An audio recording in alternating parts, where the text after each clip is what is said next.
Well, good evening, everyone. And as my friend Mr. Drew does his 360-degree rotation, it is my job to welcome you, thus embrace you in the Studio Rats live Q&A number 135. My name's James Ivy. I am Paul Drew. And you are all very welcome. I'm quite concerned that we've already got those showing off in sunnier climes. Jeff, we don't need to know that it's 30 degrees in Brisbane. I'm actually sick of this weather. I think just feels like does it feel like the longest winter so far? And we still got like a month and a half to go. So we have a log burner in the kitchen.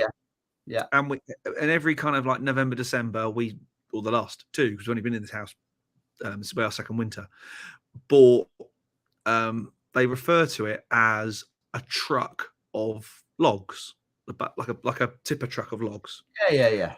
Which roughly equates to 4-5 wheelie bins worth of logs. Right. Now we've last year we hardly put it on because it wasn't a terribly cold winter and yada yada yada. This year we're already on the third wheelie bin worth of logs, and Jen said, "Do you think we need to get some more?" They do burn them, though. Those those log burners, they do chuck through logs. Oh yeah, you're looking at certainly 5, 6, 7 a night if you have it on from. Oh, yeah, and the rest. Yeah. It's so nice though. It is nice. Oh yeah, definitely. You walk in the kitchen and your cheeks fry. yeah, that is nice. You heat up does it heat up the whole house? The bottom of the house? Yeah, I mean we've got central heating again. It definitely it helps. Nice. Definitely. Anyway, central heating. Yes, that's back on working as well. So what have you been up to this week, my friend? This week I have been. I did a video. Video got released on Thursday or Friday about do guitars sound the same? Do guitars sound the same? That did really well. That's about 35,000 views, which is good for us. I would say they don't. I would say they don't as well. And then really disappointed. I was really disappointed. The let me get it. Let me go and get it because I think the thing's great. There it is. The Walrus Audio Melee, which I loved. I love this. You're not a fan. I think it's great. Do you know what? I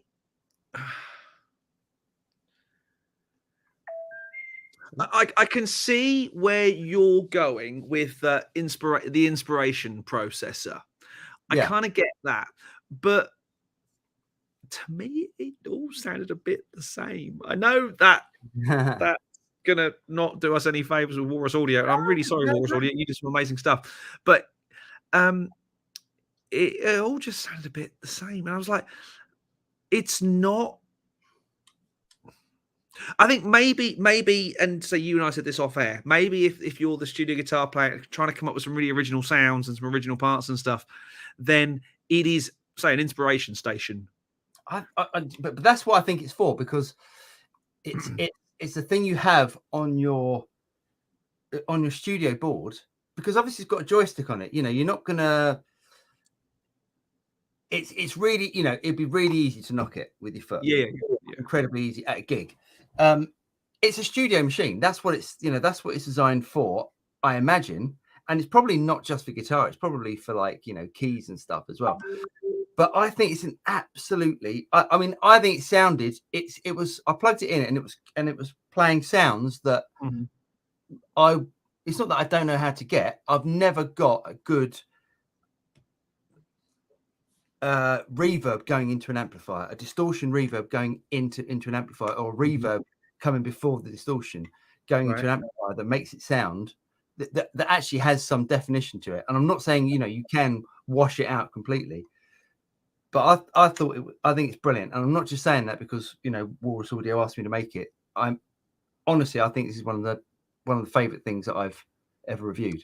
I think it might be one. I think once you play it yourself, once you try it, it might be one of those things, But likewise, it might be a Marmite pedal. Yeah, it could be. It could be. And I was really disappointed of how many views it got. And I've looked at everyone else. I mean, Walrus Audio tend to do this. They tend to, everyone releases at the same time. They ask like a bunch of YouTubers to review it, and everyone releases the videos at the same time. So it's a bit of a swamp of information. But you know, the other videos haven't done as well as I would have thought they would as well. But honestly, I think it's great. I absolutely love it. Okay. Yeah. All right. So what about yourself? I stand corrected, said the man in the orthopedic shoes. Well, no, you know, it's a personal thing. I think once you play through it, I think you'd go, oh, right. I think I get it. And found a house at last. Yay!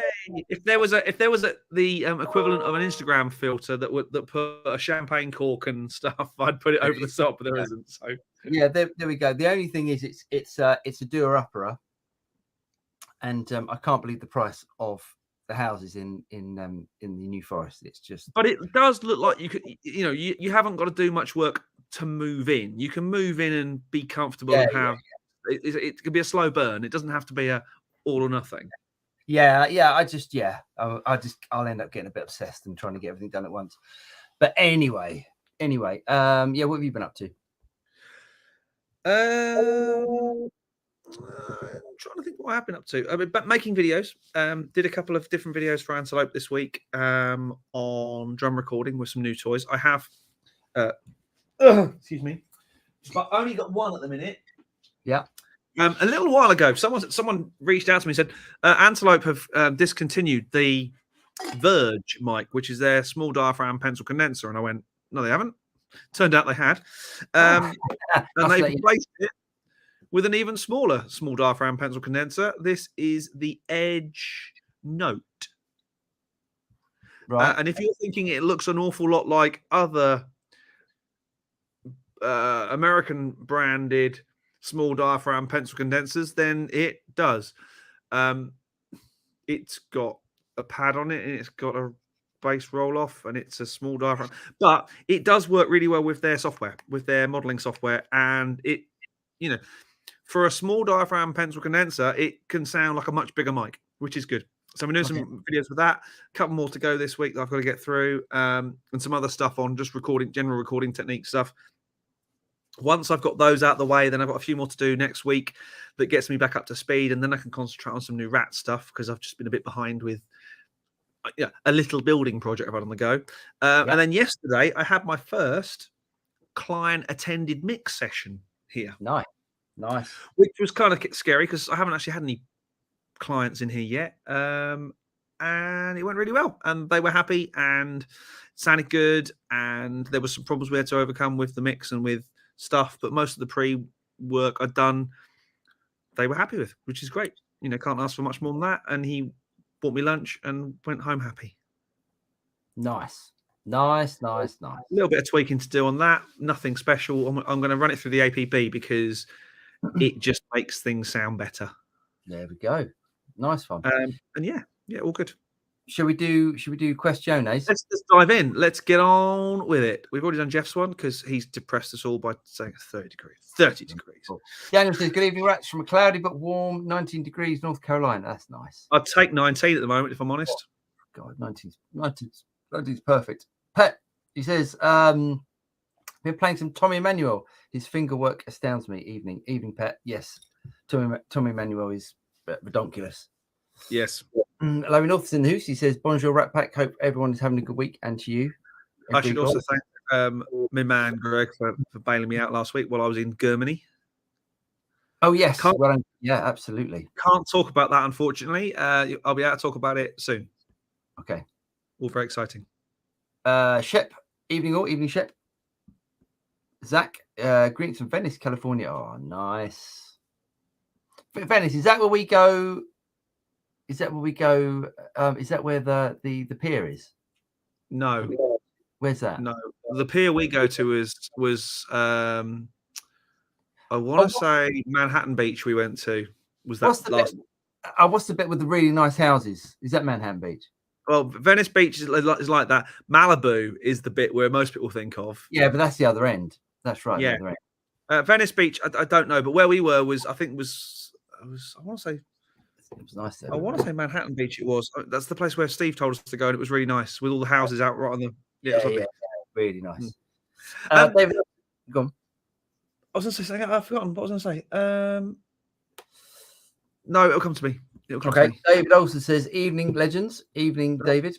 We do our best." Chemical P, howdy, Chemical P. Bogeyman, evening bogey. Pet says, no, Jeff says, Pet, I tried Tommy's stuff, but my age and physiology didn't agree. I think I missed the boat. So I told my mate and acoustic guitars to focus on I sold my mate and acoustic guitars to focus on my strats. Easy on the body parts. Absolutely. Nice.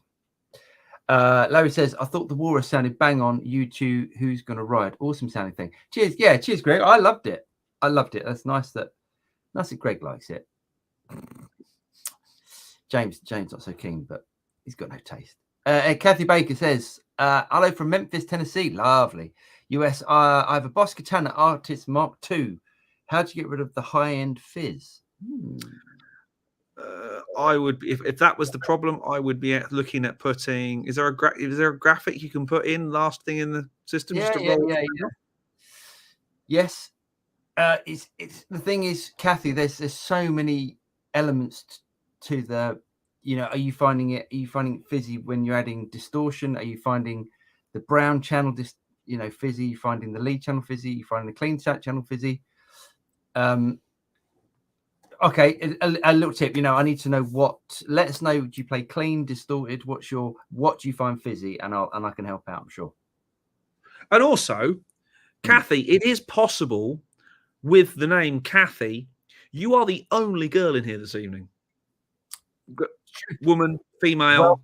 Welcome, always welcome. Very much so. Mississippi Blue says, evening all. Got the melee on order. Sounds like a lot of fun. Oh, nice one. Yes. You will not regret that. It's a brilliant thing. Just be careful. I mean, loads of people commented on it not being pedalboard friendly because of the joystick. And yes, I can see that. I wonder if there's a way you can. What would be nice if they came up with something that you could make the joystick move firmer. Oh, either that or just lock it in position so you could just go. Like how you could just go and you could like on so on a ball, exactly exactly. You can lock it as or some way you could make the movement of the joystick get harder and harder and harder until it locks. So you might want to use it on a gig where you might want to flick it, but you don't want it to be so easy it flicks itself. Yeah, but that's it. I mean, I don't think it's because it's really sturdy. It's got like a metal shaft. It's all metal in there. It's just like a plastic bit on the top. But yeah, I reckon you could just move it with your foot if you're really careful. I reckon there'll be someone that can, will perfect it. I think this will go down to classic. Some barefoot player will do some amazing stuff with it, and you'll, yeah. Matt's in the house. He says, hi everyone, hope you're well. 3 degrees walking Jake to school this morning. Love the all guitars the same. Are all guitars the same video, Paul? Great job as ever. Cheers, Matt. Yes, it's cold. Zach says, James, I watched your YouTube content about the Line 6 digital mixer M20D. What? My God. How old is that? That's quite old. The funny thing is that M20D. Was that the thing like an iPad, or you could put no? It was the thing that Line 6 brought out, and it was all touchscreen based, and you moved the people in the virtual stage. Yeah, I remember. And the idea was great. The practicality was not. The idea was great. The actual execution was not so wonderful, but it was so far ahead of the game. Yeah, of any of that sort of stuff. It completely died on its bottom. Yeah. Because it was quite expensive for 20 channels. Yeah. Line 6 are brave to release a mixer when they're known for their. Whereas QSC with their monitoring playback system and companies like Clang with their surround monitoring thing, the interface isn't that different, but they've done a much better job on it, because we're 10 years. It's got to be 10 years ago. Yeah, it must be 10 years ago I was playing with that thing. At least, gotta be. Yeah. But thank you, Zach, for digging that one out of the archive. Mendel Rocks is evening all, third week of 2023 already. Awesome, isn't it? Yeah, that's great. Sooner to spring, the better. Yes, please. These getting up at 6:30 with these very, very dark mornings is not my idea of fun. Dave McQuillan's in the house. Good evening, guys. Hope all is well. He's got his logo back. Just in case anyone doesn't know, David produces these awesome plectrums. Go and buy them from his reverb store called the Highland Plectrum Company. They are awesome. What was the verdict? I'm guessing on the M20Z. I'm guessing. On the what? The M20. I'm guessing that was the verdict. Oh, okay. So the funny thing was, I started using it on gigs because as a one-man band, when it comes to doing all the PA and everything and playing drums and everything, I thought it would be brilliant, and there was lots of problems with it when it came to actually using it live. So they left it with me for long enough for me not to have fear selling it, so I sold it. Awesome. Farid says, evening everyone. Paul, did you use any more Newtone strings? I've got a couple of sets of Newtone strings. Funny enough with Newtone, you do them a video like that, and I would have thought there'd be a little bit more. Thanks for doing this video, but nothing, absolutely nothing. So I don't know. Yeah, I've got a couple of sets left. The only thing is they sent me a couple of weird sets, like 10 to 10. It's like half 10, half an 11 set, something like that. Right, okay. Almost like a skinny top, heavy bottom sort of thing. And all my guitars are the intonation and stuff is all set up for 10s. So I don't really want to. Not my preference, skinny top, heavy bottom. No, that's not a good look, is it? No. The heavy bottom, don't mind the skinny top. Anyway, we should stop, shouldn't we? Congrats on the new house, Paul. Does it come with the studio shed or room for one? No, it's got a double garage. So I'm thinking about converting the double garage into the studio. It needs a lot of work. Making me panic a little bit. Chris says, evening, Chris. Mendel Rocks, Paul. All nice guitars and hard to pick a favorite. Do you rank them also for inspiration factor and how they contribute to new riffs and songs? Funny enough, no. I wonder why that is. No, I'd pick them up if I wanted, one. I think if you want that sort of Les Paul sound, I think the Les Paul to me really sounded different. No, I mean that's a really good question, and no, I don't think I do, and I'm questioning myself why that's not the case, but I'll work on that. That's a good question. David Ashcroft says, evening all, been practicing in the garage earlier, no heating. Do you know, I used to know someone that used to swear that cold temperatures made your guitar sound better. And he said he went on a tour, and I think he went to Switzerland, and in the middle of winter, and he said his guitar had never sounded so good. Yeah, the problem with that is I find if I try and play when it's too cold, my fingers just don't function. Yeah, you can't. Yeah, I remember doing gigs outside in the winter, and you go trying to play with fingerless gloves on, it just doesn't work. I can't do it. Yeah, I can't do it. Pet says, do you think a Greer Lightspeed, I believe it's low gain, would complement a JHS Sweet Tea? Edge breakup considered low gain. I've never tried a Greer Lightspeed. Every time I've heard one, I've thought it sounded great. And I mean, loads of people use Lightspeed, so I'd say it's a good shout, mate. Go for it.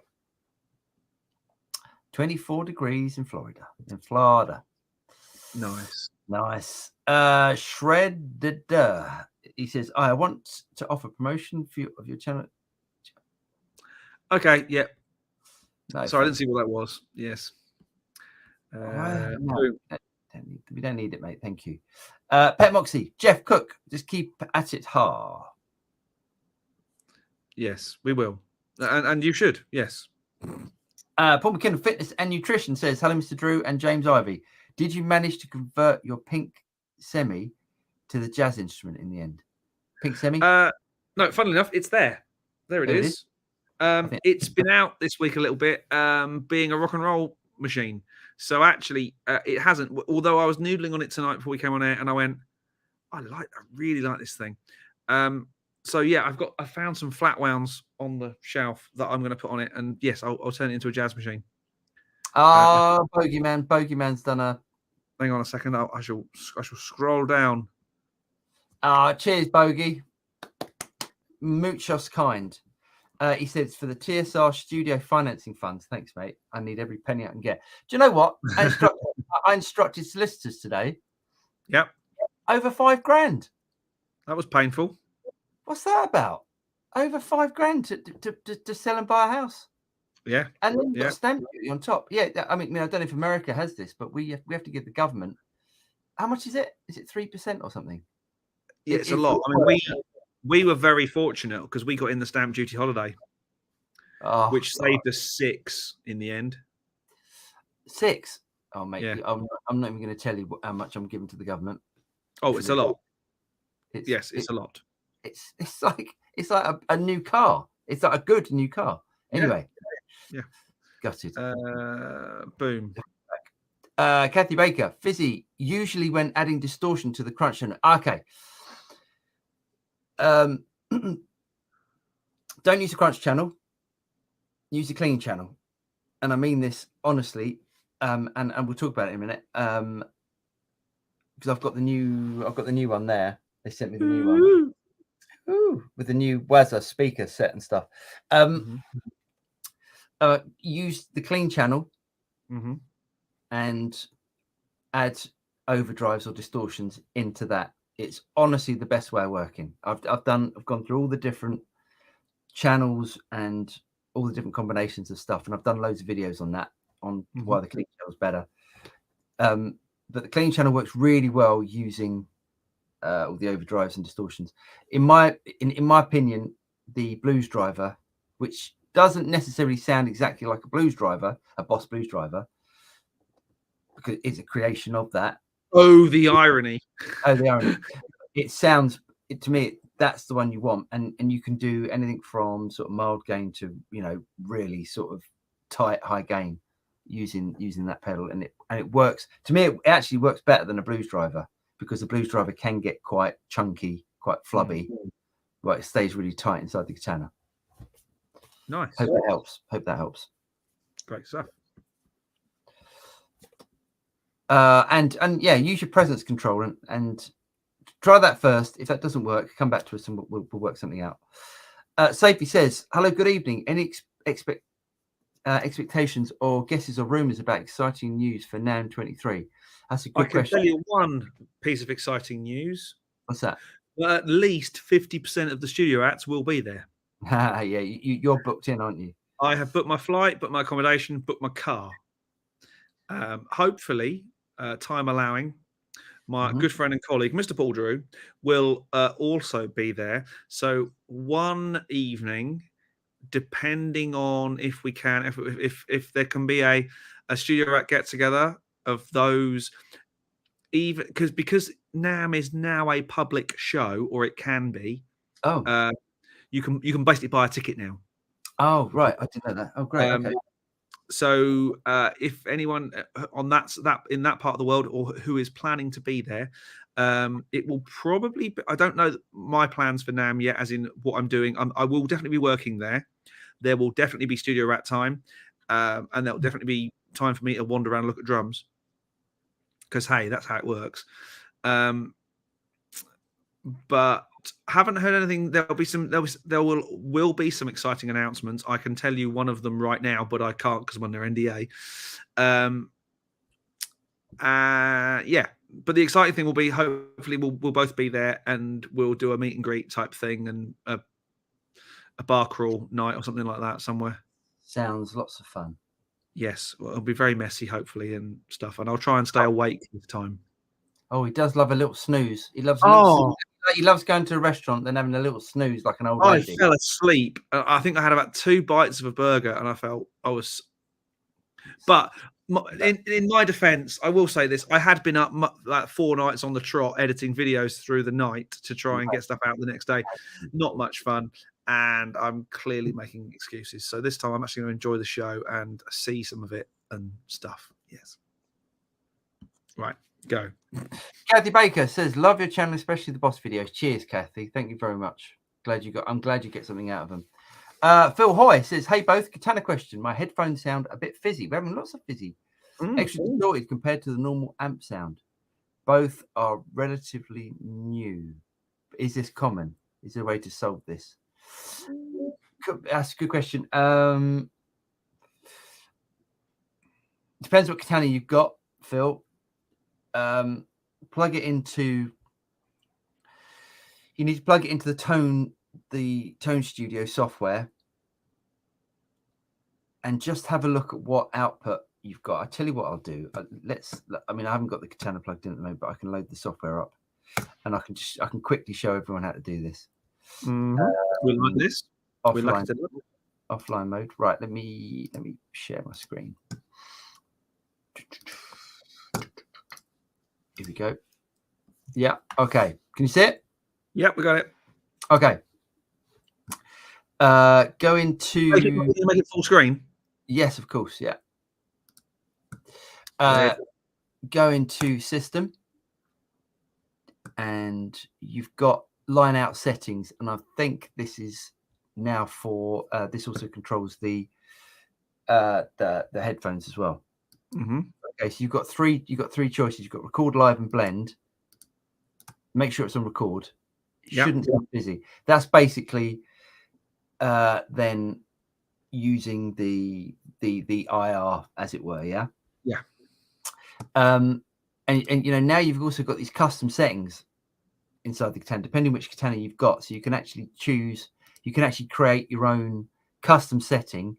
And on the new one, on the artist, you can actually, there's a switch at the back. You can switch it between these, or you can do it with other software if you haven't got the artist. I'm just trying to see if there's any other things that you might need to change. Nope. USB setting. Nope. Yeah. So go for that. Just try a bit of that. See if that works. Cool. Coming back. There we go. Back. Ironically, my headphones sound fuzzier as well, but I get through the amp as well.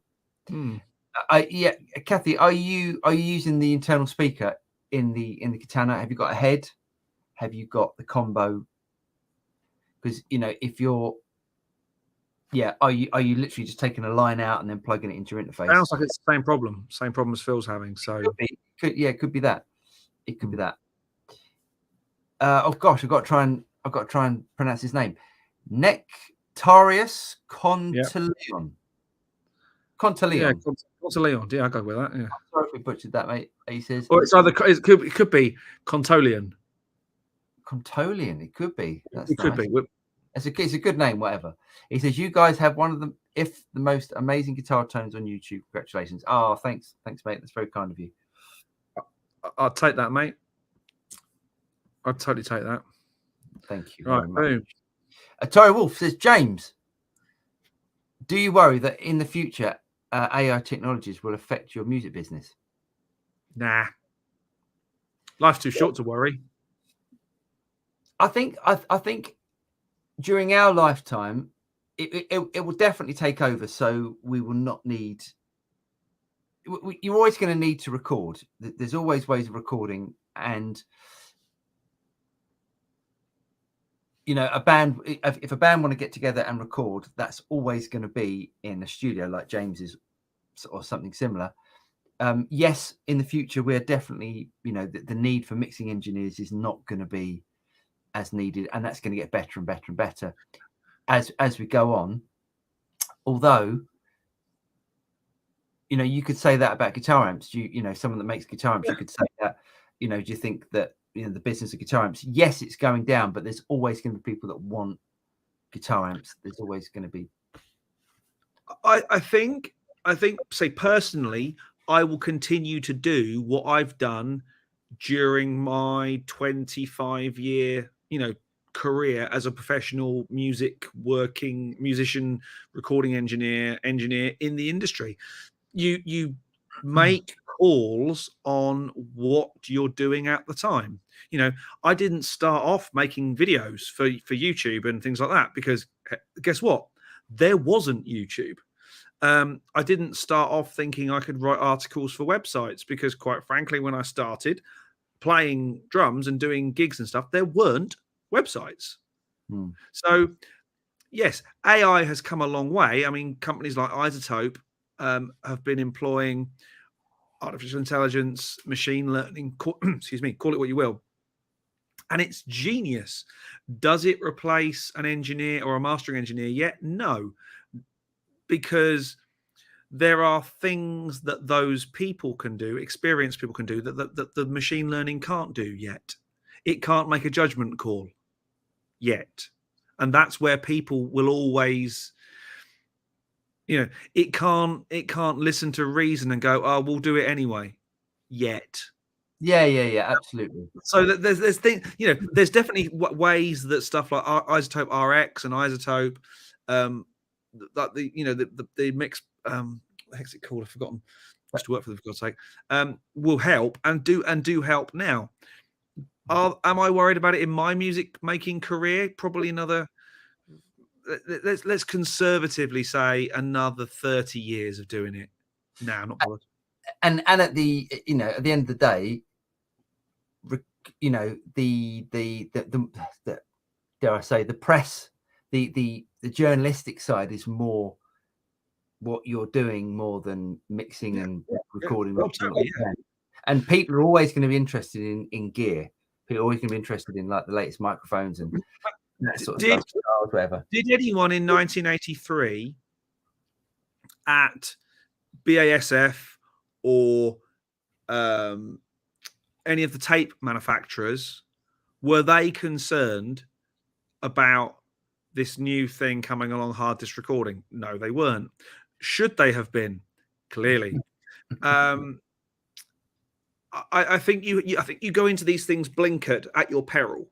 Yeah. But at the same time, I don't think, everyone said drum machines were going to replace drummers. Did that happen? No. It was just another flavor, another tonal palette that came along. We can still hope. We can still dream. Yeah, there it is. Everyone's a winner. Are great records made in bedrooms? Yes. Are as many great records still made in great studios? Yes. Yeah. Just there aren't as many great studios anymore, sadly. Yeah, nothing can take away that experience of going into a great studio and with a band. Anyway, a band playing together is such a it's such a seminal thing. David says, "Hey Paul, don't you think you might need a Les Paul sometime in the future? Yours sounds great.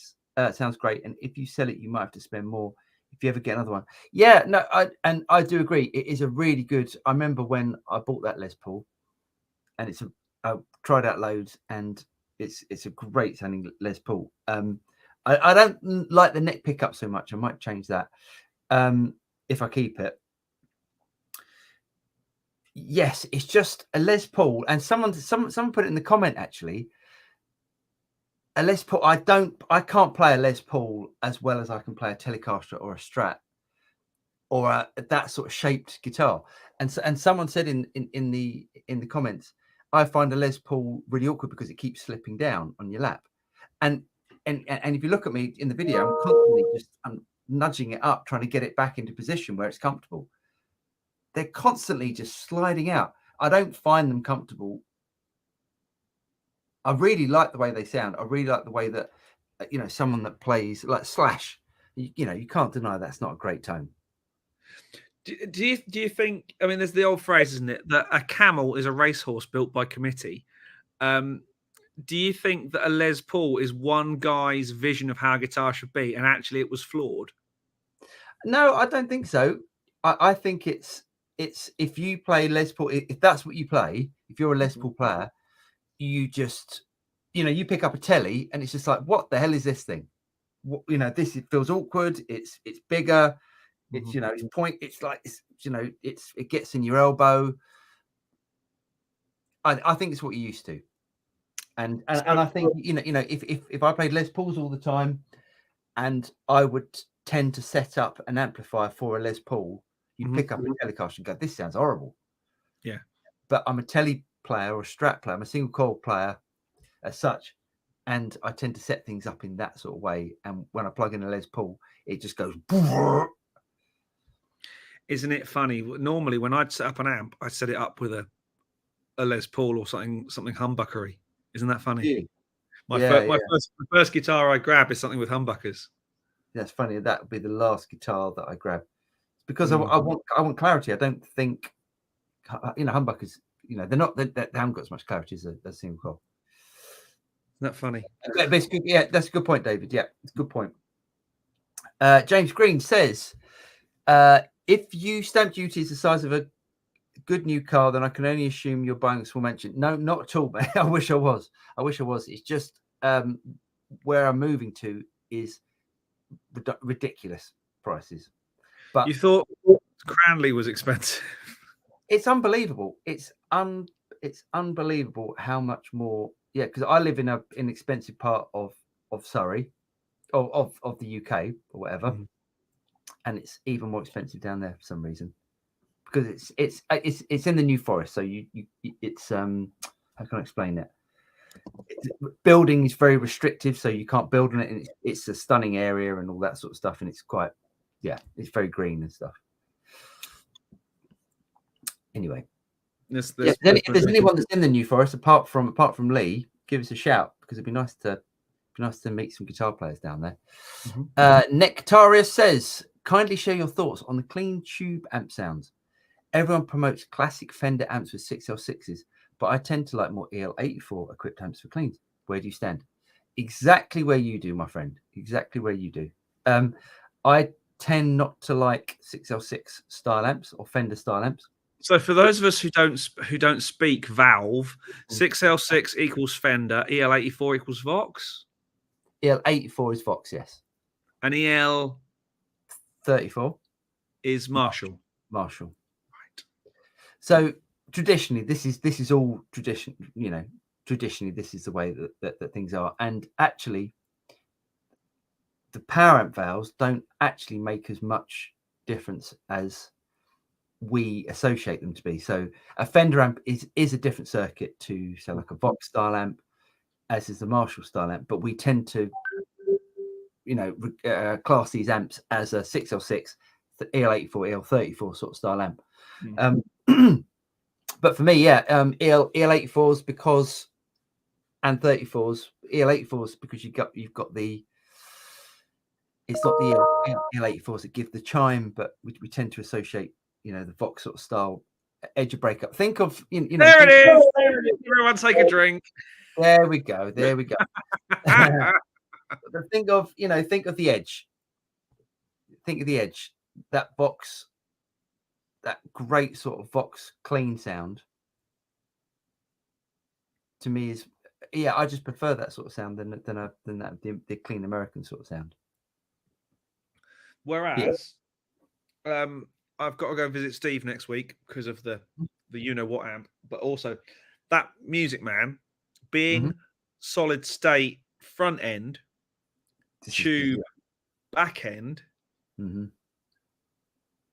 That it could be the ultimate studio amp. That thing. I don't understand why they did that. I cannot get my head around it. It's the opposite of a valve state. Yeah, it just doesn't make sense. Yeah, it's like I don't get it. I can't wait. What do we always say? We always say that true tone comes from the power amp. You drive the power amp. Yeah, that is true. It's always like, they knew something we didn't, but we'll find out in a video in a couple of weeks. I don't know of another amp that's done that. I don't know of any other company that's done that. Anyway. And where are Music Man now? They don't make amps anymore, do they? No.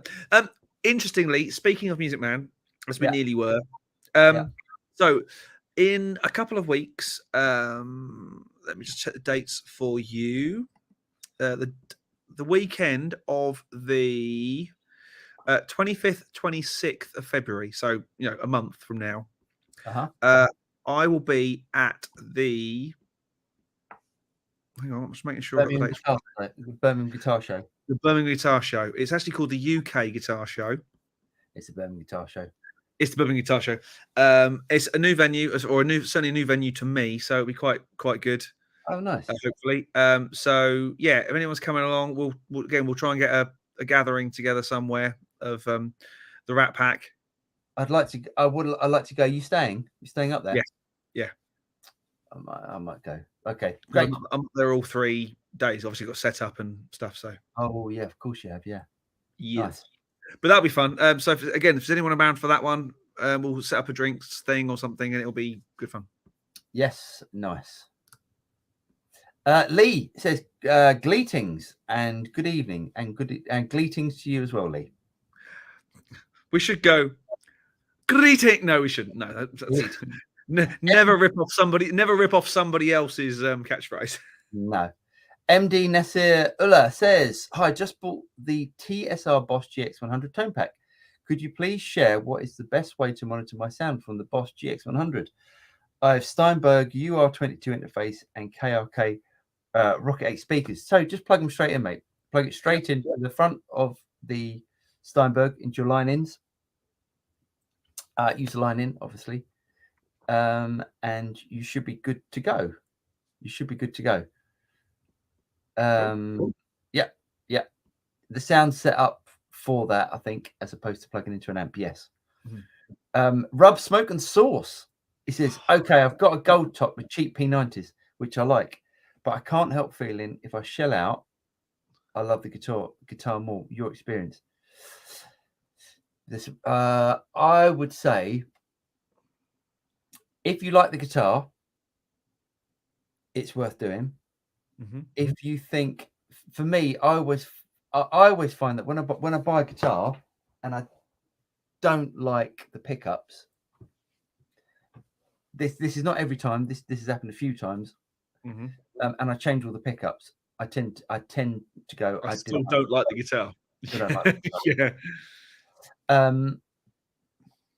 So, but if you like the guitar, which it says you do, it says with cheap P90s in it. The P90s are not expensive, so I think it's worth an experiment.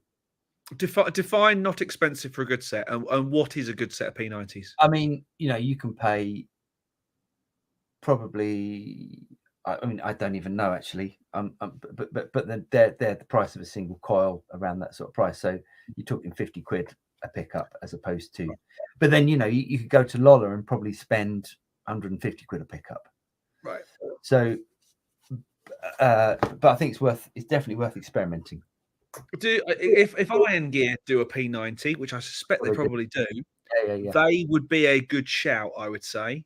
I'd say because they're going to be an inexpensive pickup, but they'll certainly be a grade up from what you've got in your guitar at the minute.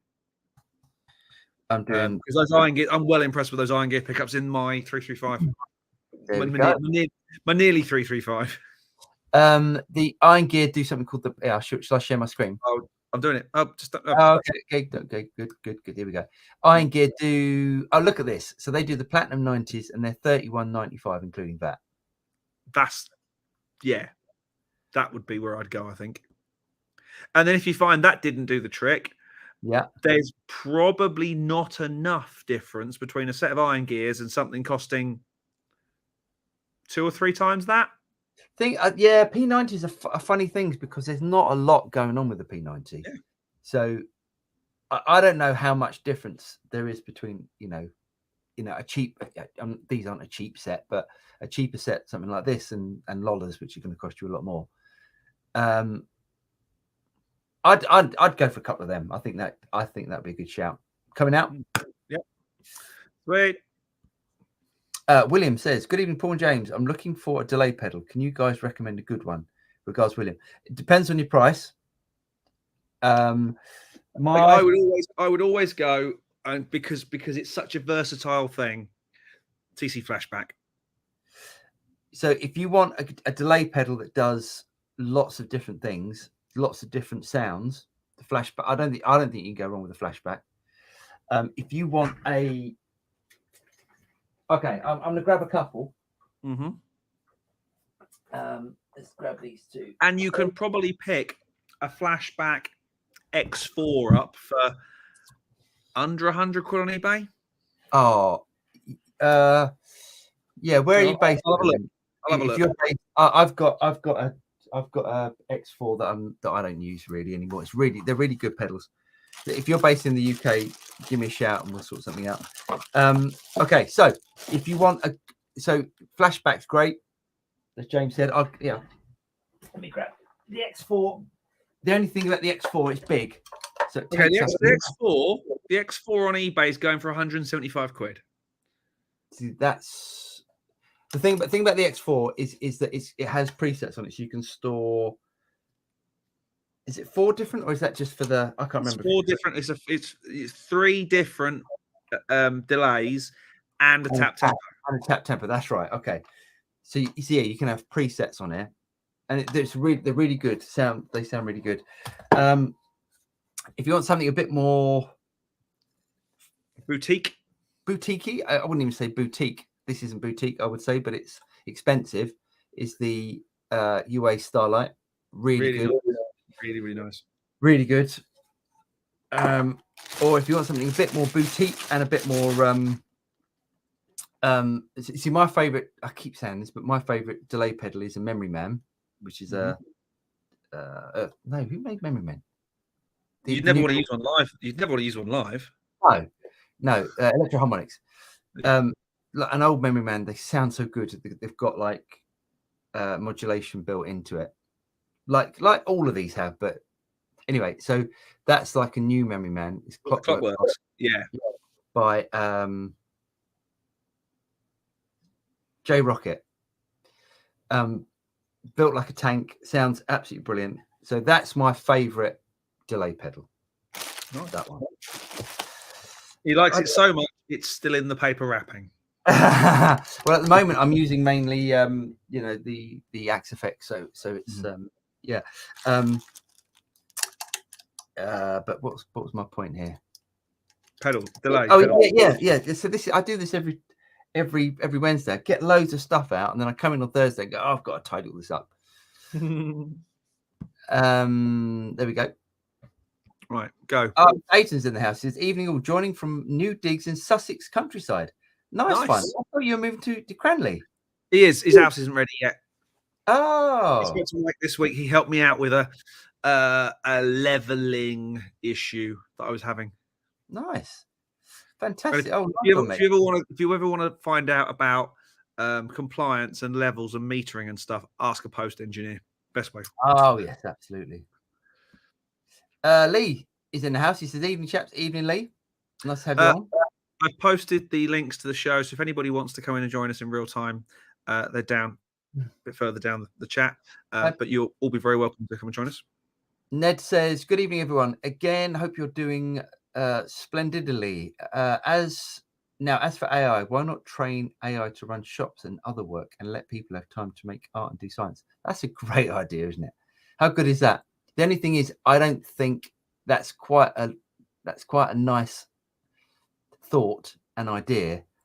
I just think people are greedy, aren't they? It'd be lovely to let AI run shops. I mean, technically, that's happening with the new Amazon shops. Have you read any Isaac Asimov?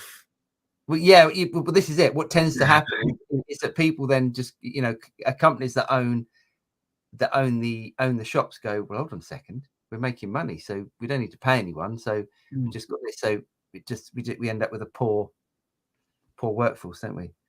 Who haven't got any jobs. Yes, scary, isn't it? But what a great idea to have, for those companies to then give people money so they can then do art and just make the world a better place. What a great in a thing. Star Trek based society where money no longer has any meaning. Wouldn't it be great if that?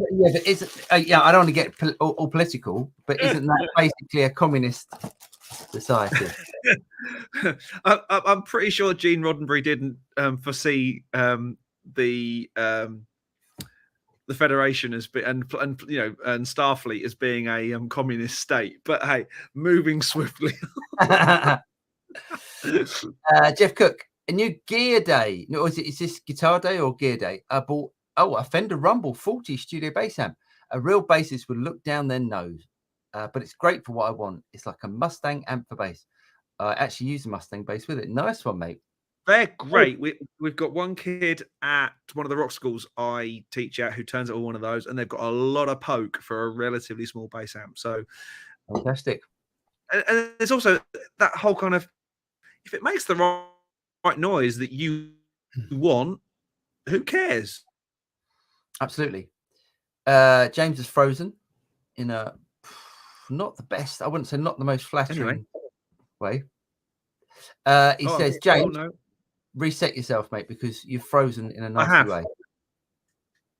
Oof, that's better. I have. I'm back. He's back. K. Michael Pete says, I remember using the web when I was 15, 1952. What was that? Well, Tim Berners-Lee who invented the internet, had been doing it for quite a while. It wasn't just, I know, I've got this great idea. Bang. But that was a UK. It was a UK guy that invented the web, wasn't it? It was, yeah, Tim Berners-Lee. Right. Okay. Interesting.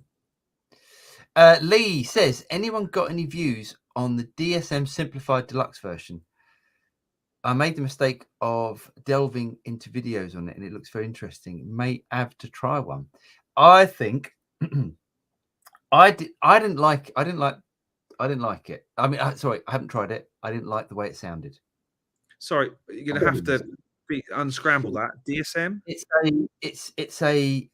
if it's the thing that I think it is, it's basically a amp in a box, type modeler thing. Although it's all analog, and it's even it hasn't got an IR on it. It's got an analog speaker emulation. Right. If that's the thing I'm thinking of, I'm sure it is. Speaking of things that are really handy and usable and stuff, I did a gig last weekend before last. Yeah. And the guitar player, who I've known a very long time, turned up, and this is the guy who used to turn up with a GNL Strat, very nice one, and a Boogie. What do you think he turned up with? I'll give you a clue. A GNL Strat was one part of it. The Boogie had gone to be replaced by Katana. No, close though. Go on. An Amp 1 and the little speaker. Oh, and it sounded cracking. It sounded really, other than the fact that he was on top of it, as in like his back was here, and so every time he went for something nasty, it really screamed. It sounded cracking. Put a mic in front of it, sounded awesome.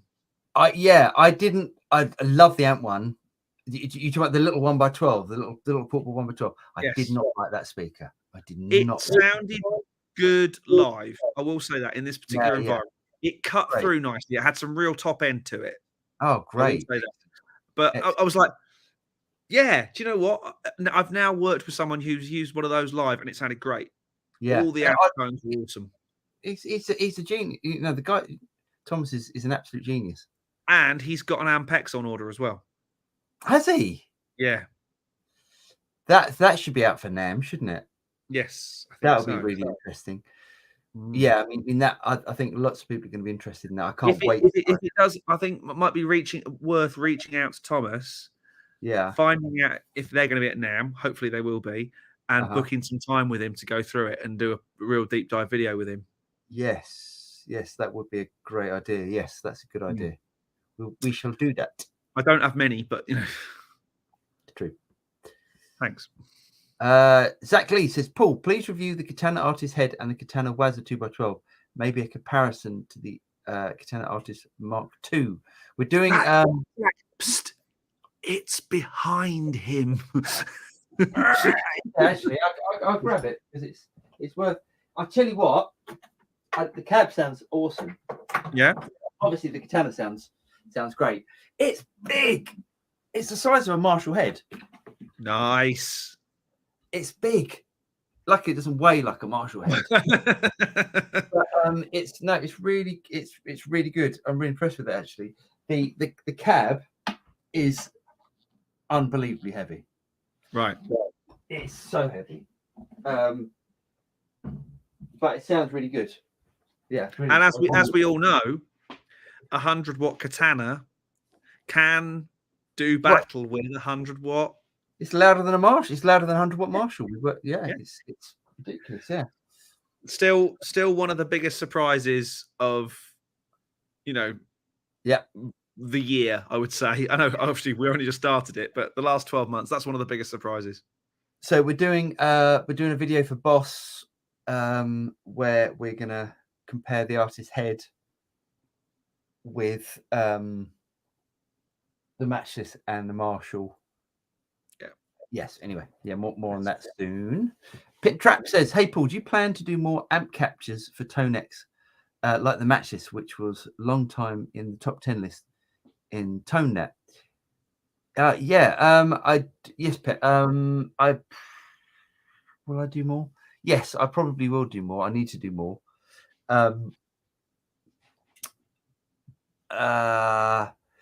Yes, I think that's a good idea. What I'd like to do, I keep forgetting every time I come in the studio and I do gear demos and I turn the Matchless on. I've already captured the Matchless on my favorite sound, so I should just plug that straight into ToneX and just use that. Yes, it's a good point, and I will get round to that as soon as I possibly can. Ned says, at one point, AI could make mixing and mastering engineers obsolete. Most popular music is bebop music on ambient and insomniac playlists that people don't even actively listen to. Look at that. Oh, beep boop, not bebop, beep boop music. But I think that's been the case, and I think people have been using that argument for years. People have been using the argument, why do we spend gazillions of pounds on amazing stuff to make our instruments and our music sound incredible when most people listen to music on earbuds? Well, the actual answer is that these days earbuds sound pretty good. And decent headphones sound pretty good. So I don't think AI is the big evil thing lurking in the corner about to take all our money and our jobs and stuff. I think it's something that we will work with, and it will just mean we can work faster and smarter. And, if you've got a sound on the drums on track X, and you can then sort of, sample or capture that sound and apply it to drums on track Y, why would you not do that to speed up your process? Yeah, I think you're right. I think you're right. I think lots of people, if you're a hobbyist as such, it's fun to to work on every single track and to try and find all the little nuances. But if you're a professional mix engineer, you've got to get done as quickly as possible. There's two great lines that spring to mind, and there's one from iRobot, the Will Smith movie, and the head of US robotics, USR, who bizarrely back in the sort of like early 90s made modems, US robotics. There's a great line. He says, perhaps your father lost his job to a robot, or perhaps you'd have kept you'd have banned the internet to keep the libraries open. Well, libraries are still open and we still have an internet. And, people have been using that whole old technologies coming up. Pro Tools was going to destroy the recording industry. And what's it actually done? It's made a lot more people be able to make music. Now, Paul and I know that we mix very differently because our ears are different. Just because you have the ability to do something doesn't necessarily mean you also have the skill to do that thing. And that's very on my high horse and rah. But you know what I mean? I'm all for if you speak to a famous engineer, any famous engineer, the nice ones aren't the ones who are going, "Oh, I'm not telling you that. That's my secret sauce." They're all sharing all their stuff because everyone's ears are different and everyone employs these things in different ways. But I do agree. I do think there is going to be a stage where your computer's going to analyze exactly, the computer's going to analyze the sound of a snare drum, and it's going to be able to make it sound like anything, it's the crystal algae snare or whatever. It's going to, the clear mountain snare. It's going to be able to do that.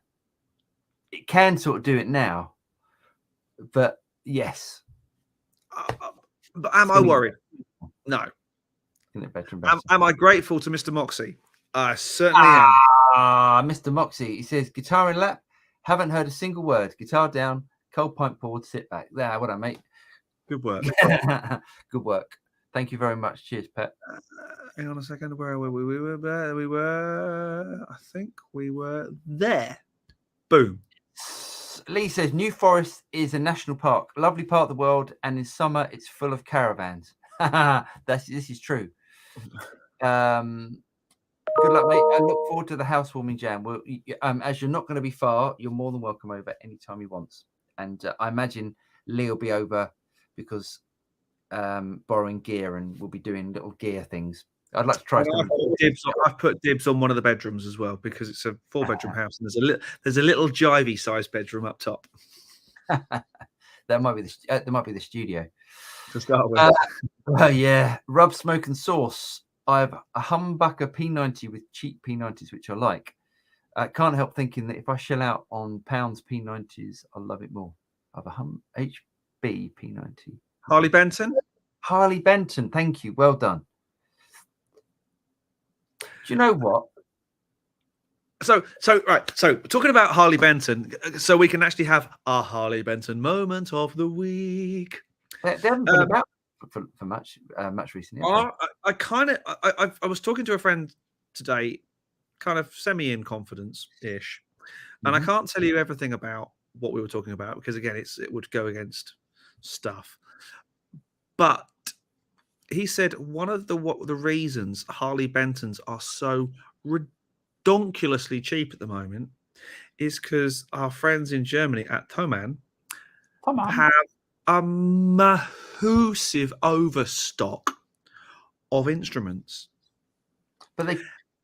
and their warehouse is absolutely chock-a-block, and they need to shift them. Oh, interesting.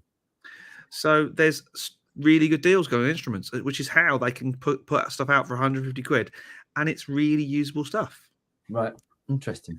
Does that mean I'm going to run out and buy Harley Bentons? No. Does it mean that there could be some really good deals going sooner or some really, really good deals going sooner rather than later? Yes. I've also just remembered what I was going to say earlier on. At the Birmingham Guitar Show, one of the things about guitar shows is the kind of retail aspect and secondhand stuff. I will be on the lookout for a nice guitar. I've got some stuff to sell, which might then fund said nice guitar. Yeah, I'm hoping Music Man will be there because I'm hoping Music Man will be there and I can get a Luke. Ooh, nice. Yeah, I might be tempted to sell some other stuff if that came along. I would sell some other kind of my super stratty type stuff to get to fund it. Nice, super stratty type stuff. Well, kind of not super strat, but you know what I mean. Kind of PRSE type stuff. I would probably consider selling the SAS to fund that. Nice. You might need a little bit more than that, but yes. Yeah, but you know what I mean. It would certainly help. Along with about five Marshall amps I have to sell. Yeah, I'm selling a bunch of stuff as well. If anyone wants, I'm going to be getting rid of my Bad Cat, the Sir Pete Thorne, the PT15. I need to get rid of that because I've done the video on that. I'm probably going to have to sell my green Strat. I know, my green Strat, but I've got too many guitars, and I need to clear some space for the move. And it's space, isn't it, really, for you? Yeah. Or you could do what I did and just put it all in a lockup for 6 months. Yes, I could do. Yes, you're right. I could do that, or dump the guitars around with you, whatever. Yeah, that would work too. Ned says the valves tubes for Americans don't make the biggest difference. It's much about the circuit, but the tubes do matter. Some sound fatter than others. Yes. They certainly matter when they don't work, Mr. Drew. Oh yes, I love the way that I'm getting blamed for that. Just because the guitar was plugged into it and I was holding the guitar. It's me. I seem to remember you fiddling. Okay. David Elton, I'm on the edge of breakup after recent guitar purchases. Nice one. From the Dust 92, new name. He said, "Hey, do you have any tips for low volume and metal tone? Should the volume be higher than the gain?" No, gain should always be higher for metal. If you want chug chug chug, high gain, low volume. I'm really confused at the question. Just let me get my head around it. And he also says, okay, now I understand. Right. Should the volume be higher than the gain? No, the gain should be, if you want metal. Honestly, don't ignore the lead channel and the crunch channel and the brown channel. Use the clean channel and use the drive pedals on the clean channel. But you're going to need to go into Tone Studio to choose the drives that you want. Mm-hmm. And even for metal. Yeah. Steve says, "I have a single iron gear P90 in my modded Strat." There we go. Look, and it's there. Yeah, it is. See thumbnail, and it's a great pickup. Punches well above its price. Change the pots and caps too. Good shoot. Nice. Good shoot. And change the strings. Very true. Defo. Lee says, "If you had a top 100 all-time guitarist list, what number would Jeff Beck be?" Good question. Oh, it's got to be top 10. Yeah, top 10. Top 10. It's a difficult list, though. I mean, who's number one? I mean, I could probably give you my top 5. I think mine would be Lukather, number 1. I think Lukather will be top 5. I think Brian May will be top 5. Eric Johnson will be top 5. Yeah. I think someone like Nuno would be top 5 just on fingers. What a player. Just everything. Everything's just brilliant. Yeah. Jeff Beck would definitely top 10. Oh yeah. Ned says, "I can recommend a delay pedal. EHX Canyon has similar models as the Flashback, but also has a hidden menu or whatever it's called, so you can tweak the crap out of the delays." There we go. Good shout. The thing I like about Flashback and the TC stuff is tone print. Oh God, I hate tone print. It's bonkers. But once the setup it used to work. But it doesn't. It's just that I remember getting so frustrated with it. It's genius. It's a really clever thing when it works. Yeah, it is genius, but it's bonkers. Yeah. Steve Resendez says, "The Mad Professor Deep Blue Delay." That's a good shout. It's a great one. Also the Walrus Audio SLO. Yeah, Deep Blue Delay. That's the one that what's his name uses. English guitarist that lives in Florida. Blues guitar player. I forgot his name. He uses that. Boss DM2W Mad Professor Deep Blue. There we go. Right. I am gonna get a couple more down. Yeah. Then we should do the news because there is some news. Mark's gas station says, "Greetings. Have you tried the Keeley Andy Timmons Halo delay? It's like 2 memory mans with 1 preset." So inside the Axe effects, there's basically that's been done inside the Axe effects. So I've tried that effect inside the Axe effects, but I haven't tried the Halo. But very, very good sound at this point. Oh, Kathy, thank you very much. She says, "Thanks for the great info. Tried the Katana on the clean channel with OD pedals and fuzz are gone. Boom! Yay. Nice one. Fantastic. I'm really glad that helped." Should we do the news? Let's do the news. The news. Say when. Okay. I'm going to stop the tunneling. Go on then. Boom. There we go. Some loon has stuck an iPad into an electric guitar, and it might just be the 6th string of the future. How crazy is that? But there is a slight issue. How the hell do you? It looks shit. How the hell do you operate it? I don't know. Yes. It's horrible. I don't know. It looks awful, but I love the idea. Listen, what there's some geniuses about how the hell have they got the bridge attached to the iPad? I don't know. That's quite scary. That is proper scary. And how does the hold on? How do the it must be a top loader? It must be a top. Yes, it doesn't look like it. Jeez, that's scary. Oh, yeah, I've got to watch that. That looks brilliant.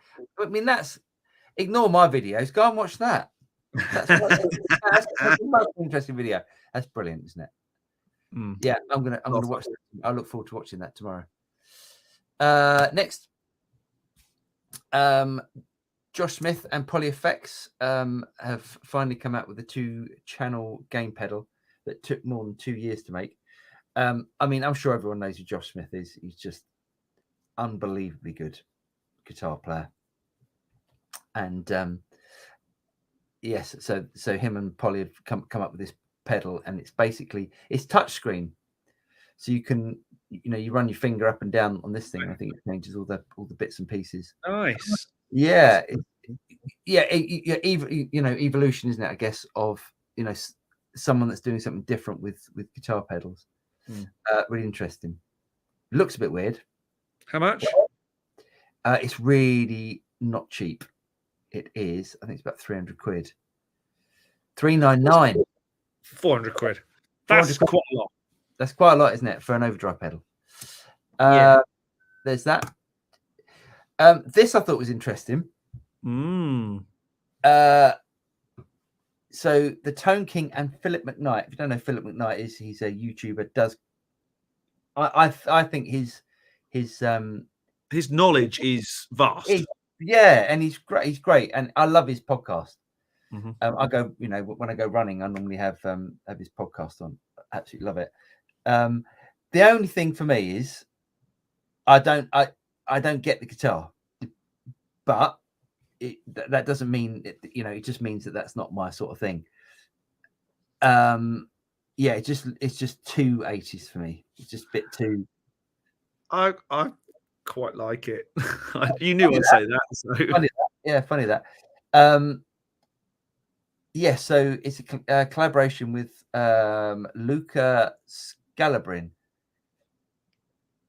I mean, I don't like it. I mean, it's very 80s, isn't it?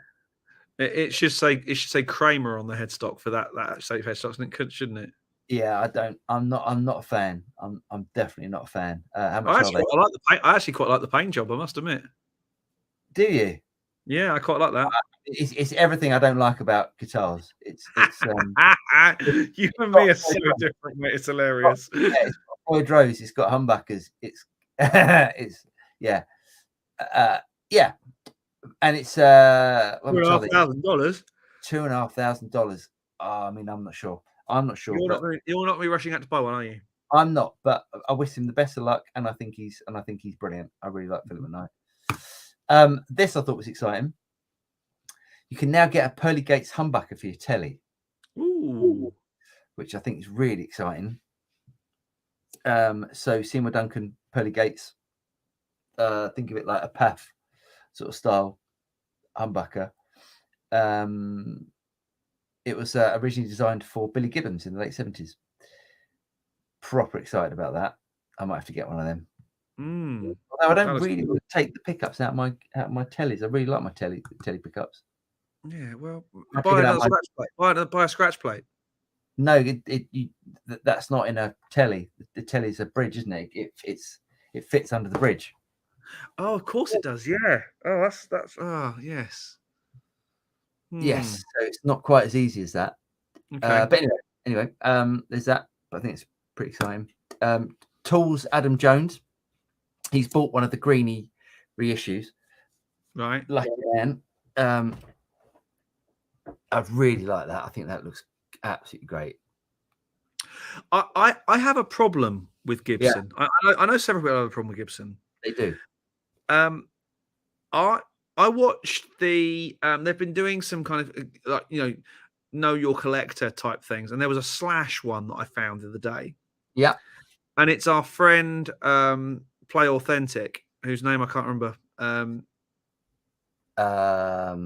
Mark Agnesi. I don't like him. You don't like him? I don't like him. I think I'd be very scared to meet him on a dark night down a quiet alley. He scares you, does he? And I don't think he should be the interviewer. I think he's the thing about Mark Agnesi is that he's really knowledgeable. He knows he is, but his camera persona is not very good, in my opinion. I say I might be being tainted by the Play Authentic. I think you might be video, but I watched this video and I was like, you're quite creepy on camera. Oh, I wouldn't. I mean, I wouldn't say he's creepy. I wouldn't say he's creepy. I think he's. I think yes. I think you're probably affected by the. But the knowledge was amazing, and yeah. but and the Slash thing, like talking about some of his amazing guitar collection. Yeah. But I just couldn't help think I wouldn't get bored of punching you. Oh no, I like him. I like. I think he's really knowledgeable, and I think he's the right man for the job. I think it's unfortunate that he got mixed up in the whole. We're coming for you. Yeah, very strange. It was horrible, but let's move. He wants to move on, I'm sure, from that. I think so. Next one is Boss Katana 50 Mark II EX. So this is the new Katana 50 that you can use with the EX JFC foot controller, right? And the Artist Mark II head, which is the thing that I've got over there. How many of watts is the Artist Mark II head?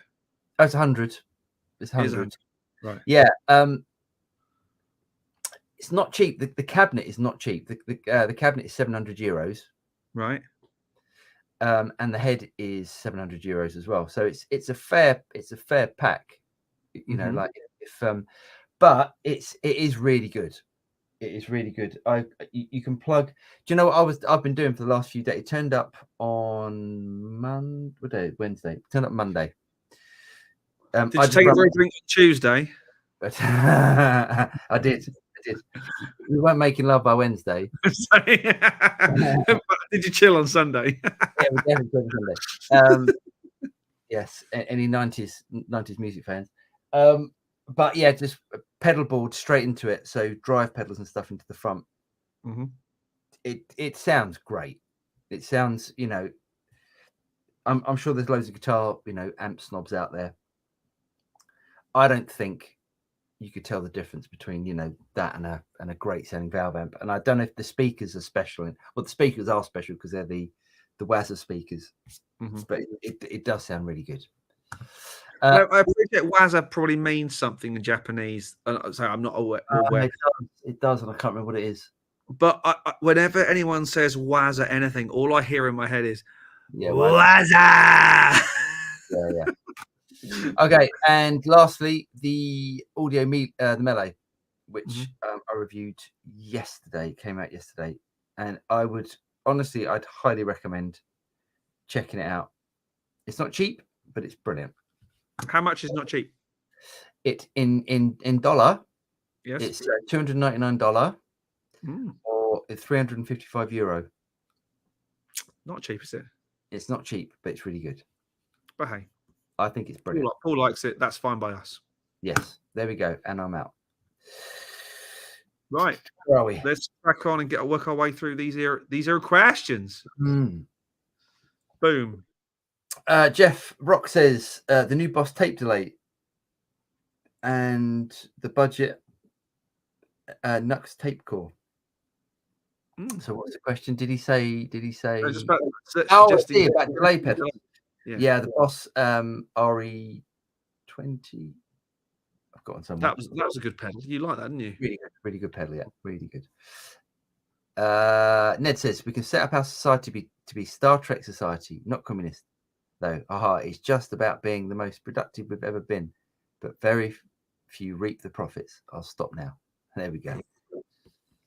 All I can say is, live long and may the force be with you, as someone did to me the other day.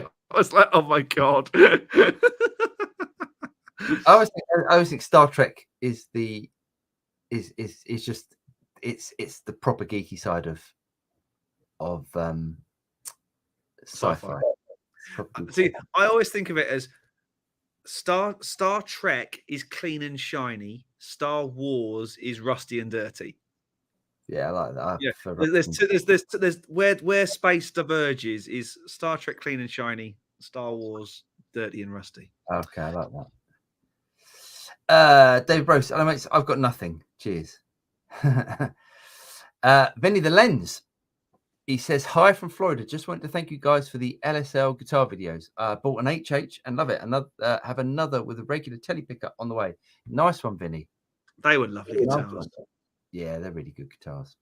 Really lovely. I love that. The white one with the red under. Yeah. The red show through. That was beautiful. Yeah, I really like their paint jobs, actually. Yeah, good paint jobs. I didn't know that was a thing until those guitars. You know, if people say, "Oh, I put white on top of the red," because you then get a different pearlescence to the red to the white. I was like, sure, yeah. Have I got? Didn't know that was a thing until that point. I'm sure. Well, Greenie, Incredible Hulk's got that, hasn't it? No, the red one, the old Masterbuilt red one, that was red on gold. Yeah. I don't think any the others are. No, don't think so. Possibly the Paisley one. I have to have a look. Oh, that Paisley. Don't get rid of that. No, I won't get rid of that. That's part of the pension pot, that is. Jeff Rock says, I bagged a couple of old Boss pedals this week, a C3, a BF2. I got a good deal. 80s goth rock band project on the horizon. Nice one. Great fun. Ned says, Lee Abraham, the simplifier is good, but if you plan to use it with overdrive, distortion, or fuzz, be prepared that they sound like farts. That's what I heard. But if you're using the built-in audio distortion, it'll be okay. There we go. Sounds like, as long as it doesn't smell like them. Oh, absolutely. Brent says, oh wow, the Katana artist head looks awesome. Yeah, it's really good. Really, really good. And you can switch everything from it as opposed to having to go into the tone software. You can do, you can set all the stuff on it. It's really good. Ned, the deluxe, Lee says, the deluxe DSM is 2-channel and they've paid particular attention to the drive sounds. I'll try one and report back. Awesome. Zach, subject, earbuds. Will you have a song available in spatial audio? Interesting.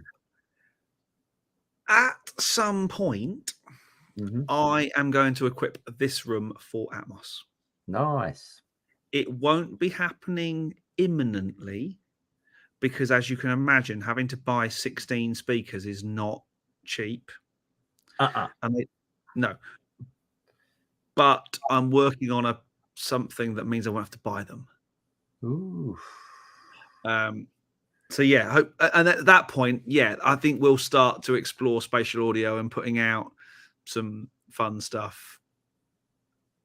Yeah, but more on that to follow. It is definitely a work in progress. I've got various friends in low places who are doing lots of that sort of stuff. So yeah, we know who to speak to about how to get started and give us some ideas and stuff. Yeah. Brent says, oh, there's a couple of new Katanas out and a 50-watt EX version. Yes, we did. Yes. Yeah, I'm guessing that comment came before the news. John Wallace says, afternoon, gents. I will be in London next month for a work trip. Fun times ahead. Oh, nice one, John. John, let us know when you're over and we'll, yes, if we can, we will.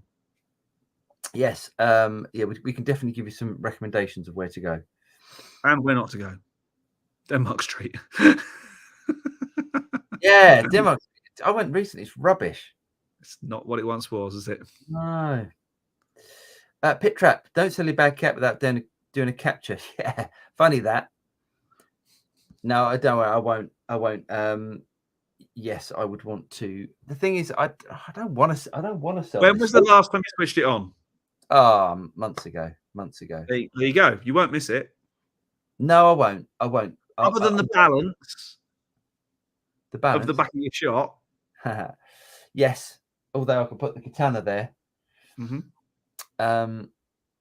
the Sir's got to go, and because I took money out of a bank account I shouldn't have taken money out of to buy that.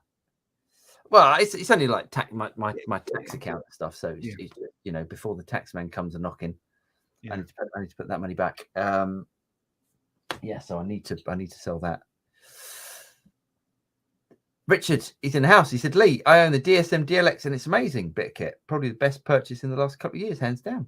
Stereo amps and cabs with added stereo effects in the loop. Nice. There we go. Very cool. Zach says, Kathy Baker, please post a Katana artist tone. There we go. Ned, Philip McKnight loves 80s guitars. Well, that'll be the reason then. Didn't realise that. There we go. John, unexpectedly saw Josh Smith at a Joe Bonamassa. He was the rhythm guitar player for the show. It was amazing. Oh, how good would that be? How could that not be one of the greatest pairings of all time? Yeah, so good. Paul McKinnon says, I just know I can't afford your green Strat. You never know. You never know. It's always. If you let that go, I would be tempted. Well, it's going.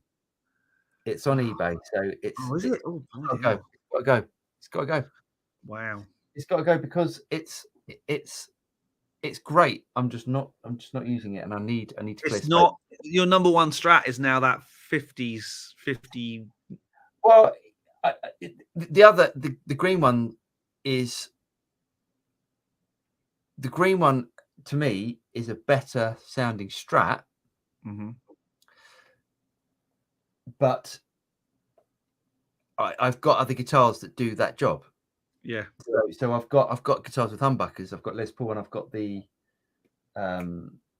Sir and I've got the Masterbuilt Telly. So it's yes, that one, that's the first one that needs to go, unfortunately. Kathy says, exactly, I just did a quick test with a gain set to 12 boosting using the blues driver and a touch of reverb. Sounded so much better. There we go. There we go. Mr. Drew actually does know what he's on about. Well, Kathy, exactly, of course, on the Clean channel. Yeah. Paul says, I just know I can't afford your Strat. 70 currently watching. Let's try to increase the likes, people. Cheers, Paul. Yeah, it'd be nice. Yeah. Stick some likes on there. It always helps. It really does. It really, really does. The live show doesn't actually do well. It doesn't do that well, to be honest. But it's we don't do it. We don't do it for views and stuff. But... Yeah, but also what's interesting is a few months ago it would be 50. It would hover around 45, 50 people watching live, and now we're hovering around mid 70s, occasionally pushing 80. Yeah, so it's gone in the right direction. I mean, Rome, as they say, Rome wasn't built in a day. Yeah, but we are 135 of these in now. Changed last week. I wonder what changed last week to increase the viewers. The northern bloke. Someone wasn't there. Yeah. Next. Yes. Gaza says, hey, James, how are you liking your Nashville telly? I'm a tad disappointed in mine of late. Seems very thin regarding tones, but I have the noiseless pickup version. Just curious. I like it. I really like it. It was number one guitar for a while. I've got some recording to do this week where it will probably come out again. Because I'm going to use some different amps for this project, because it'd be a bit more fun than just going for the same kind of big raw sounds. But I really like it. My dad came in the other day and said, why do you have three guitars that are the same? And this is for someone who plays guitar. I just went, you heathen. Can I make a suggestion, Gary? If you've got your amp set up for that blue telly that you've got in your picture, it will sound thin. I don't particularly like the noises pickups. That's the first thing. But I think if it's like me and what I was just talking about Les Paul. I need to set the amp up differently for a Les Paul, and I normally set an amp up for a Telecaster sort of sound. So I'm boosting all those frequencies that you're saying are thin and regard, so I'd look at doing that, and then having different amp controls for the telly. You probably need to give it a bit more gain as well compared to that blue telly. But no, I really like it. It's a really nice guitar. Are the pickups? They sound fine. You know, when someone says, "Oh, they're not as good as the ones that are on my Fender from 19." They sound fine. It feels nice. It's a great feeling guitar. Yeah, that funny. Yeah, you get that all the time. Just those sort of comments where you do a video and it takes you ages to do a video, and then someone puts in, I've got a guitar that will smash that or something. It's just like, it's not just weak. Point. You've got in your collection. This is the difference. In your collection, you've got, should we say 10? Is that a good number? What's that? 10 guitars that are the best guitars that you can get, and you've honed that collection down to 10. 10. Yeah, that was a good guess. You've honed that collection down to the top 10 guitars that you could possibly need right now. Yes. If you lost 3 of those, is that the plan? 3? 2? At least 2, possibly 2. I don't know. 2. I don't know. Those guitars, the guitars that you pass on are amazing, top spec, top level guitars. I've got a lot of Japs and Mexicans in my collection because to me it doesn't matter. Now ask me about my snare drum collection. You know. Sure. Yes.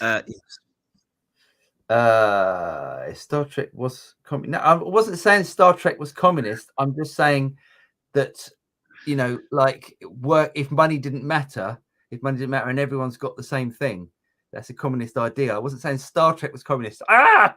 If Star Trek was communist, then why does Spork always say "live long, prosper"? Spork. Isn't that half spoon, half fork? That is exactly what a spork is.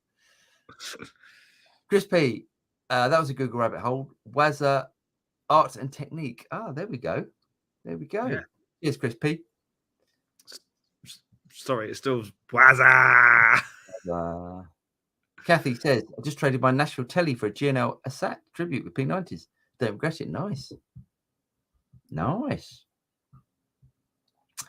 James, will Darth Wilson be coming round to help set up Dolby Atmos? Wink, wink. Darth Wilson? Who's Darth Wilson? Well, I can only assume it means Darth Vader because he's the only Darth I know. Darth Wilson. Interesting. I have to look up Darth Wilson, but we'll do that. Yeah. Is he a Sith Lord we're not aware of? That's still getting geeky. It's getting too geeky. Zach says, I hope you're wearing your Star Trek uniforms at NAMM. I do not have a Star Trek uniform. You know what? I did watch. I bet you've got one. I bet you've got some little Jimmy Jams or some Star Trek Jimmy Jams. I haven't. Jake has. Has he? Nice. I did. So I might have said this the other day. Bizarrely, I was at my local electrical shop. The guys who sold me all the stuff are in here. And I've been chatting to one of the guys in there quite a bit. He said, come into the office. You're going to like this. And I was like, oh, hello. And he's got an original 1976, 77 Stormtrooper costume. Has he? And I was like, wow. I have got to borrow that for a party or some excuse to borrow it. Nice. Yeah, nice. Very cool. So yeah, that Mike, you're not watching because you're just not. So that, but yeah, that'll be awesome. But you know how we started talking about Star Trek and Star Wars, and the numbers are going up. Francis says, "Hey guys, hope you're doing great. I'm setting up. I'm getting a Line 6 HX effects to pair with my Blue Guitar Amp 1. Keeping my wire in the setup. Would you keep a Dunlop Echoplex preamp, Boss SD1 and G7 in the setup? Yes, I think it's a great shout. I'd add one pedal to that as well. Go on. The EQ. I'd put an EQ in there as well. What do you think a G7 is? Oh, okay, fair enough. So yes, I think. Sorry, that was a real drummer thing to say, wasn't it? Yes. Sorry. Yes. Yeah, I think that's a really good shout. Yes. Yes, and scrap what I said about not putting a EQ in. The EQ is a great idea. Richie Rich, hi guys, hope you are well. Paul, you mentioned once about using a real pedal in front of an amp sim. Could you please let me know what model you'd recommend? Anything. I mean, so I've got a video coming out tomorrow or Friday, where I'm comparing a bunch of overdrive pedals, because I did the guitar video comparing, do guitars sound that different? Would do overdrive sound that different as well? It depends what you're into. If you want something that's really versatile, something like, let me pull it up. I really recommend one of these, the Dualist. Yeah. Because you've got like Tube Scream on one side and a Blues Breaker on the other side. Really good, and does everything from break up to really high gain stuff, depending on how you run it. I think that sounds really good. That's a really good versatile pedal. Yeah, I mean, if you like Tube Scream, just put a Tube Scream in front of it. If you like, I don't know, the Friedman Brown Eye, the B one, the BOD, stick that in front of it. Whatever your flavor is, but I do think it really does. I think it helps as well. It's probably an impedance thing. It's probably plugging the guitar into a pedal. Oh, it's definitely that. Definitely.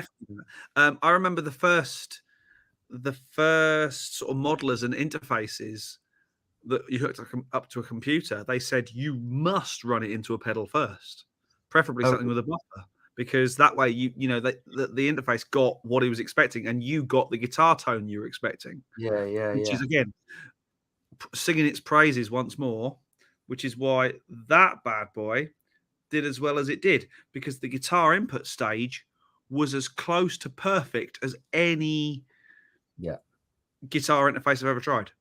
Yeah. Mississippi Blues, $579 each for the Katana and cab at Anderton's. Oh, there we go. The cab is £52, not light. It's heavy. Oh, yeah. I had to carry it up to the studio. It's got some weight. But it's got the 2 Wazza speakers in it. So, but so what's that? 1,168. It's 1,200 quid. Yeah. Huh? With shipping, it's 1,200 quid. Yeah. They're good, Not really cheap, good. But Ryan says, what happened to your black 335? I sold it, mate. I sold it. Sold it to a guy not far from here, actually. Again, it was one of those guitars I wasn't using. I think if I want a 335, it's got to be the Clapton 335. It's got to be red, and I want cherry red with the square inlays with the blocks. I think I go for a red one with dots, and it was a really good guitar. But yeah. I think the phrase that I use, and I know we use, is it didn't give you the fizzle, did it? That guitar. I just didn't. It's like a Les Paul. I don't use it very much. I think it's. I prefer a 335 to a Les Paul. I need to get that. That's probably a guitar that I need to get. I need to find. I mean, there was a great 335, but I like a more traditional 335. So which Les Paul's going? P90s or the Gold Top? Probably the Gold. Well, if I sell it, it'll be the humbucker one. Yeah, I really like the P90 one. Yeah. They both feel the same. They both got the same neck. They're both really. If you put them in my lap and I was closing my eyes, I couldn't tell you which one I was playing. They both feel exactly the same. Wow, interesting. Sean Wait says, hello everyone. Thank you finally for the studio tour. There we go. You're very welcome. And there'll be plenty more videos coming from this place very soon. Happy me, evening chaps. Evening, happy me. Jeff Rock, an EP type boost works wonders with the telly. That's a good shout. Jamie Neese says, Paul, I recently got a Fender Custom Shop 57 with maple board. Nice. Really light and resonant, but sonically it sounds like it's too much. Is it possible the body's too resonant, your experience? No. Okay, so you've probably got when you say sonically, it sounds like it's too much. I think you're okay. I think I'm guessing the only thing I can think would be too much on a 57 Strat is it's really bright. Mm. And if it's really light and resonant, you've obviously got an Ash one. I see. I don't think a guitar can be too resonant. I definitely don't think that. If it's ringing, that's fantastic. Don't get rid of that. You might not like the pickups in it, and I'm guessing you mean the bridge pickup is too much, because they're just brutal. You need to get either change the pickup or get the bridge pickup wired into the tone control, because it won't be wired into the tone control. No, definitely. That's one of the things you're missing, I think. Yeah. Bruce says, I had a Nashville Telepower power version added piezo in the bridge. I also thought it sounded a bit thin, which is why I didn't keep it very long. It's interesting. My USA Tellys definitely sound better. Oh, that is interesting. I mean, I think there's the thing about Tellys. Telly's got 2 pickups. The pull on the strings isn't as much because there's 2 pickups. If you've got 3 pickups, obviously you've got 3 magnets. I definitely think there's something there between a 1 pickup guitar being the best sounding, if you like that particular sound and you want to use that sound, then 2, then 3 pickups. And that's why Les Pauls, for me, I think Les Pauls have got humbuckers on them, and a neck pickup and a Les Paul is quite close to the strings. Isn't it funny? Do you know, I'd never even given that a moment of consideration, that there was a magnetic flux holding the strings and stopping them from vibrating and stuff. I think it must be, because like if you pick up an Esquire with like 1 pickup, or you pick up a Junior or something, there's something special about that. But maybe I'm wrong. Okay. Pooh Ninja, Star Trek was exploring the universe. Star Wars was the battle for control over everything. There we go, we like that. Yes. Anyway. Jeff Rock, they didn't need money in Star Trek because everyone had a bloody replicator.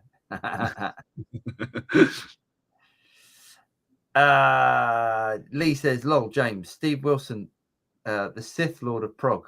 Oh, Stephen Wilson. Of course, yes. Yes, of course. Darth Wilson. I was like you lost me there. Yeah, Steve, I'd love to get Stephen Wilson down here. I know one of the guys in his band, so I've got an in a little bit. Nice. I'd love to hear Craig down here play as well. That'd be great. There we go. That would scare the hell out of me. Gaza says, thanks for feedback, gents. Much appreciated. Anytime. And remixing. There we go. Yes. Pit Trap.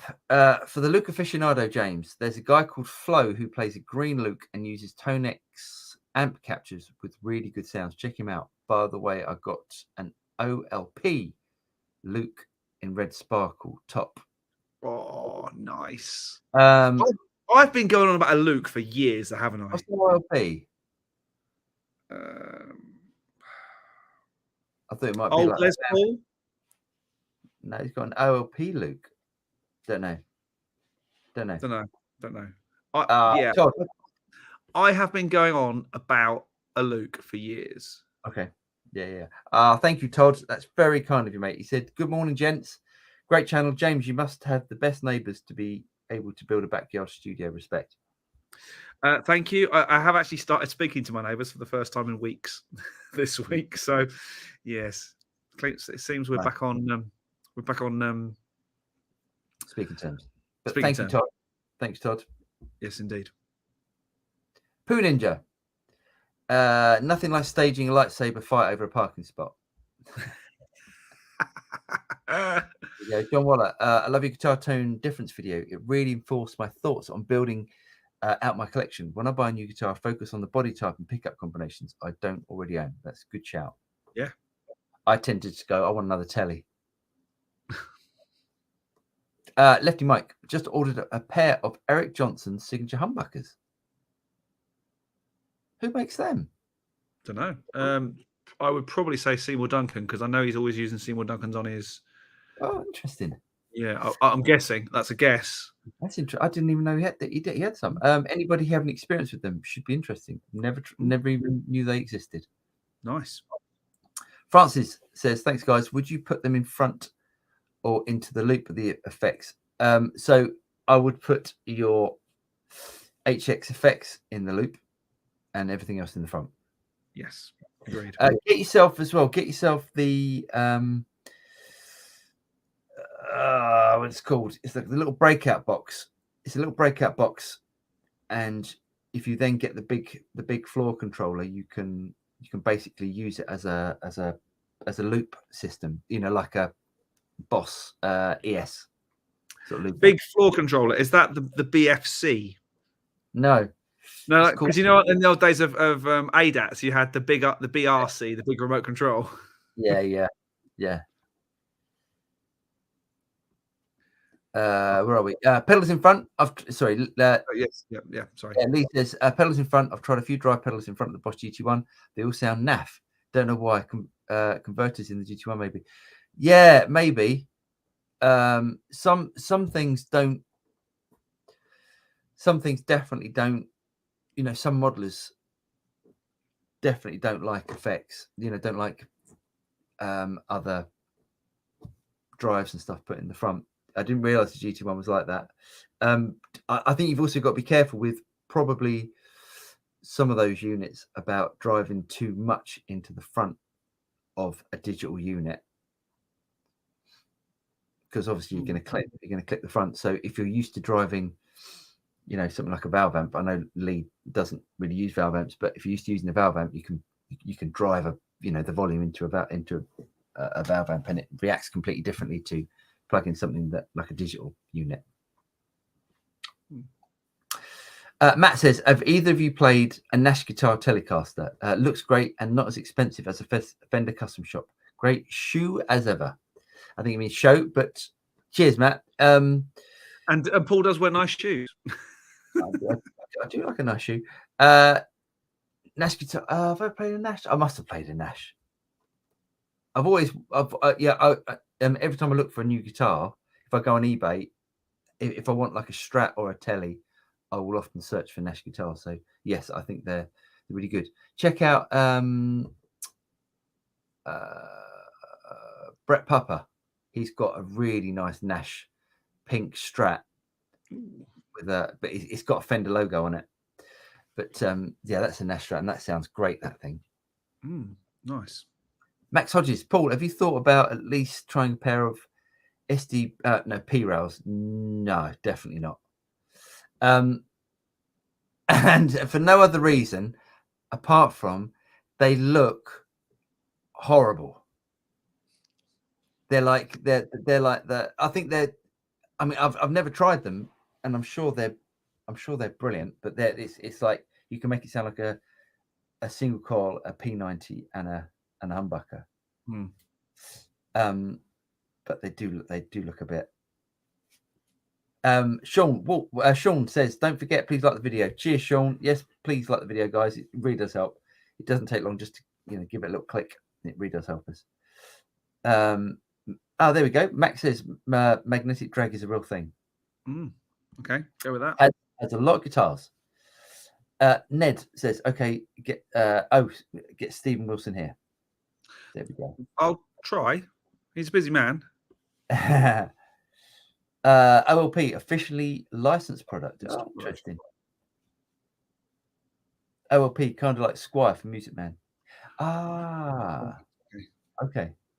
Nice. Todd Steele, lol. Yeah. Yeah. Okay. We're clearly being told we're idiots, which is not that surprising. I thought that was Sterling was. Yeah, Sterling, and then there's the other one, wasn't there? There was Sterling, and there's Sub, Sterling, and I've never heard of LP. Interesting. Nectaria says, do you prefer Matchless or Morgan as a company, which produces EL34 equipped amplifiers? Matchless. Honestly, I do. Not just because I've got a Matchless, and I've had a few Matchless, but I can't really say why. but yeah, I think matches. Lefty Mike DiMarzio makes them. Oh, there we go. The Eric Johnson's. Right. Okay. There's lots of OLP type news. I'm going to kick in with Lee's one because I think this goes in the most. OLP was pretty big around 20 years ago. They made some nice affordable copies.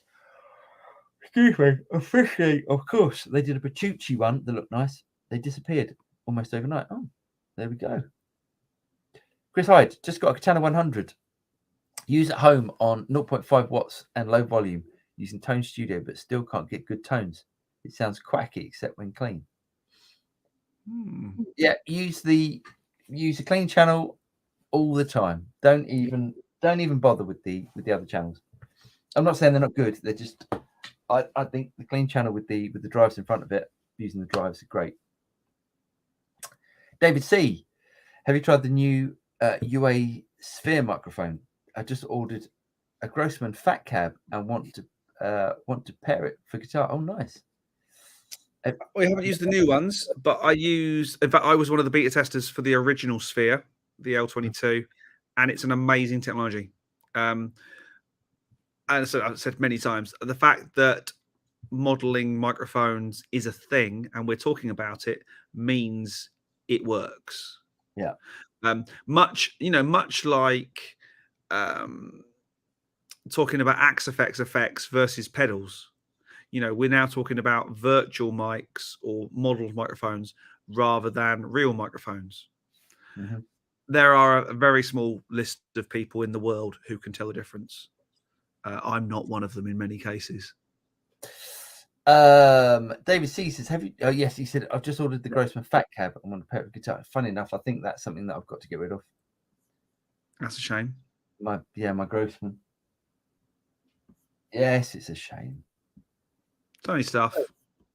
It is only stuff. You're right. Poo Ninja. Throw some thumbs up, folks. Yeah, anyone with the Grossman Fat Cab. Actually, Matt should try the Fat Cab. Mm-hmm. Matt from Distant Sun. Max Hodges says OLP came before Sterling. Oh, there we go. Right, there we go. Well, we're there. We've made it through the evening once more. Thank you ever so much, everyone, for joining us.